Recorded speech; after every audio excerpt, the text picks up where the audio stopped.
This is genuinely insane as Matt Eberflus continues to mismanage this Cowboys defense, especially on the defensive line, leaving one of the Cowboys, I would say, star players on the bench for a majority of the game.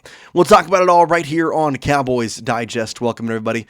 I'm Jace Andrews, and I appreciate you tuning in to today's show. We've got lots to discuss, so without further ado, let's get right into it. The Cowboys yesterday went into New York MetLife Stadium and got a 37-22 win, and the all-white ice uniforms, really like those uniforms, but that's not the story of the game. The story of the game is the Cowboys played a good game, and that they got back on track. This offense looked good, especially in the second quarter, and the defense looked pretty solid on a lot of different points. That fourth quarter, I'm going to chalk up the 16 points to straight up being, it's garbage time. The Cowboys at that point were like, we won. I mean, you give up 16 points in the fourth quarter and you still win by 15. We don't need to talk too much about that.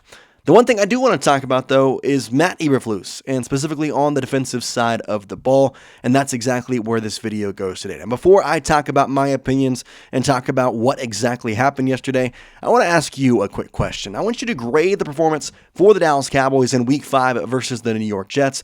Do you think they deserve an A, a B, a C, a D, or an F? Let me know in the comments section with a grade for the entire Cowboys as they went out to New York and beat the Jets 37-22.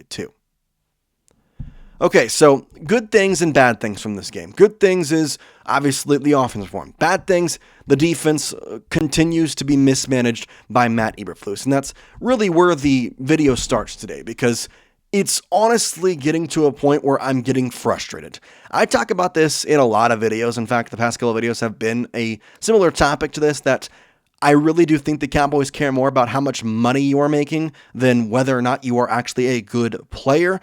And it's getting national news now. Like it straight up is. It's becoming national news in the way that the Cowboys are legit not using James Houston. And so I'm not going to show you the snap count just yet, but I do want to look at the stats before we do that. And obviously it's a little small. You can zoom in just a tad, but the big things that I want to talk about. James Houston had 1.5 sacks. He had 3 tackles, 2 of those being solo on the defensive line. Obviously, one of the tackles for losses as well. Kenny Clark had a half sack with them. And then you want to go further. Dante Fowler also had a sack, so we can talk a little about him. But the fact of the matter is this.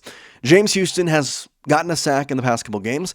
And if you want to go into the details of it, James Houston has more sacks than Micah Parsons. 3.5 to 2.5 sacks.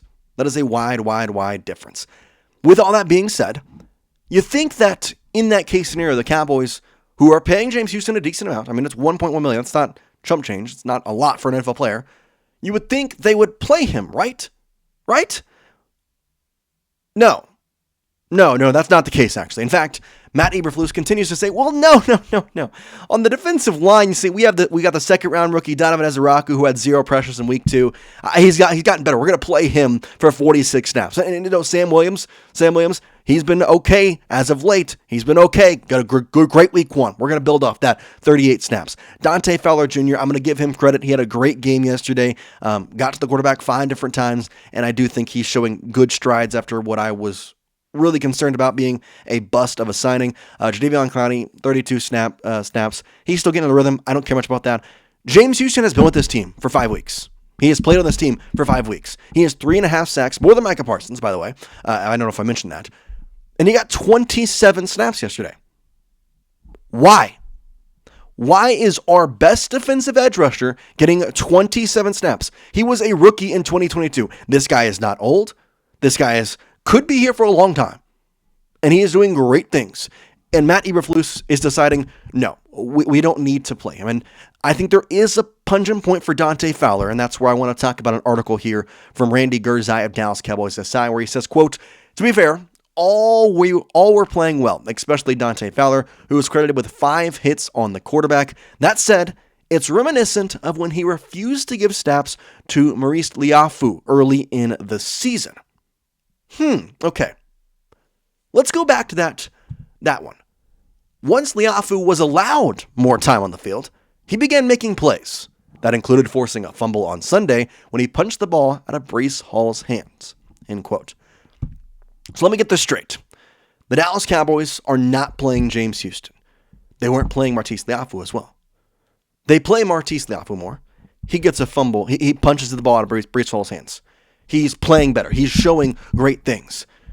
You think the same would be true for James Houston, right? You think the more they play him, the better he's going to be. Well, PFF would probably agree with you because his PFF grade is spectacular. 73.6. This does not include yesterday's game just yet. This is a season-long stat without yesterday. I believe that overall grade will go up given the 1.5 sacks. That ranks 37th out of all 167 edge rushers in the entire NFL.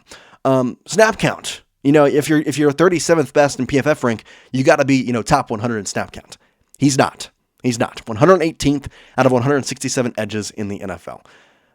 The pressures, I think, are attributed to the snap count he has. He got a couple more in this game. In fact, I believe he had 5. And I know, because we have stats. And Matt Eberflus must not have these. He must. He must forget about these. James Houston had 5 pressures at one point when he only had 12 snaps. Or he rushed the passer 12 times. When are we going to learn that when you have a good player, it doesn't matter how much money he's making. It doesn't matter when you got him. It doesn't matter if you signed him off the street 5 weeks ago. If he is playing to the best of his abilities and he is the best edge rusher, I don't think that's a crazy thing to say right now. You play him. That's what you do.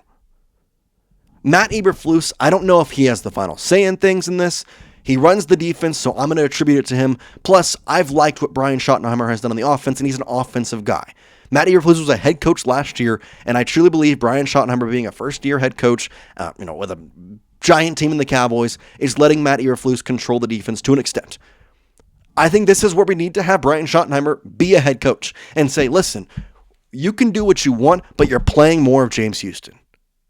It's not fair, it's not right to continue to let your best edge rusher have 27 snaps. Did they need him in this game? No. Did he have a good play in this game? Yes.